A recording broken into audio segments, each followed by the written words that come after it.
In today's video, I'll teach you how to log in Synology account. First of all, launch open any browser of your choice. You can see over here I've opened Google Chrome.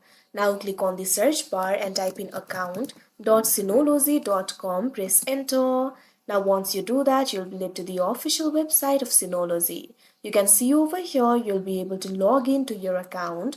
All you have to do is enter your email address, or you can also continue with Google or Apple if you want. If you do not have the account yet, you can click on this option, create a Synology account, and you'll be able to create it. Here I'm just going to sign in to my account using the email. If you also want to do that, click on the field of email. Now enter the email address over here. Once you do that, click on the next option that you can see on the screen.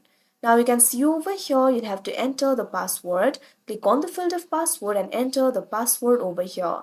If you have forgotten your password, click on this option, forget password, and you'll be able to recover it. After you recover the password, simply enter the password. Now click on the sign in option that you can see on the screen. Now you can see over here you'll easily be logged into your account. So that is how you log in Synology account. I hope you found this video helpful. Thank you for watching.